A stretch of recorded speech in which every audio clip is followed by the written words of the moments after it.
It's the year 30 CE in Jerusalem, and Pontius Pilate faces a decision that will shape history. But instead of condemning Jesus of Nazareth to death, Pilate spares his life. What happens next? What if Jesus continued his ministry, avoiding crucifixion and changing the course of religion, politics, and culture forever? This alternate timeline explores the first 10 years after that pivotal moment. Could this survival spark a completely different world? Let's find out. The timeline shifts on a fateful day in 30 CE.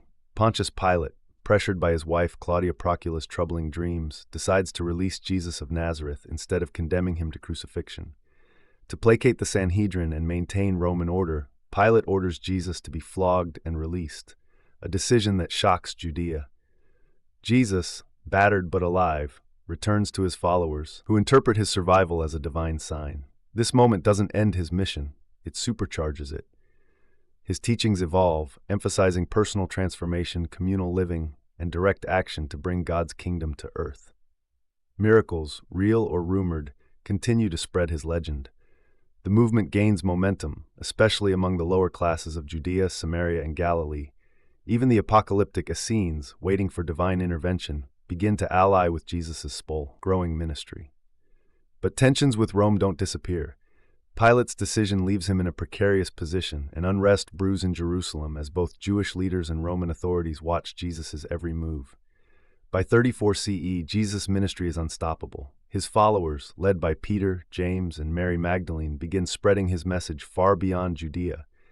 Jesus himself travels north into Decapolis, captivating Greek-speaking communities with his blend of Jewish tradition and radical teachings on equality, forgiveness, and communal living. This expansion creates new challenges. Pharisaic sects that initially sympathized with Jesus start turning against him, seeing his outreach to Gentiles as heretical. Meanwhile, Hellenistic converts view Jesus less as the Jewish Messiah and more as a philosophical reformer. The movement begins to split into factions, each interpreting his message differently. Back in Judea, Rome is growing uneasy. By 36 CE, the new governor Marcellus starts considering Jesus a threat to public order. With his followers multiplying and his teachings becoming more radical, it's clear that Jesus isn't just a preacher, he's a force Rome can't ignore. In 37 CE, a seismic shift rocks the Roman Empire. Emperor Tiberius dies, and Caligula, known for his eccentric and authoritarian rule, ascends to the throne. One of Caligula's first proclamations? He demands to be worshipped as a living god. Jesus, always unafraid to challenge authority, openly condemns these imperial decrees. He calls Caligula the false ruler and accuses Rome of corrupting the divine order. This marks a turning point for his movement, as Jesus transitions from a spiritual leader to a political figure. His teachings about God's kingdom take on a distinctly anti-Roman tone, rallying both Jewish and Gentile followers into a growing coalition. By 40 CE, Jesus' followers number in the tens of thousands.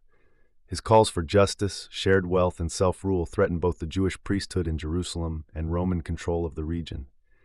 But Rome doesn't sit idly by. Orders for Jesus' arrest are issued once again. This time, his supporters are ready. Smuggling him out of Jerusalem, they turn his escape into the movement's defining moment, a symbol of resistance and divine favor. Without the crucifixion and resurrection, the Jesus movement takes a different path. Instead of focusing on his death and rebirth, the teachings remain grounded in his interpretations of Jewish law.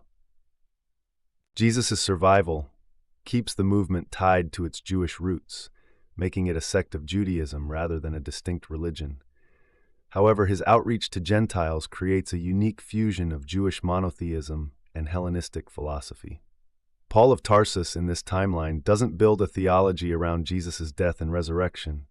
Instead, Paul becomes an organizer of the Jesus movement, spreading its radical social teachings while appealing to non-Jewish converts.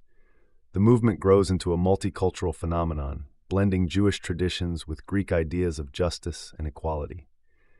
By 40 CE, the Jesus movement is no longer a local curiosity. Rome sees it as a destabilizing force. Its anti-authoritarian message and appeal to the disenfranchised shake the foundations of Roman control in the eastern provinces. Tensions escalate, and the stage is set for an inevitable confrontation between the empire and Jesus' followers. What if Jesus wasn't crucified? In this alternate timeline, his survival doesn't just reshape religion, it creates a movement that challenges Rome, transforms Judaism, and redefines faith for generations. But let's be clear, this is speculative history. Could these events have played out this way? Maybe, maybe not. What's undeniable is how one decision, one moment could have changed everything. How do you think history would have unfolded if Jesus had lived? If you enjoyed this journey into alternate history, give this video a like, hit subscribe, and let us know in the comments what moment in history you'd rewrite. Thanks for watching, and see you in the next video.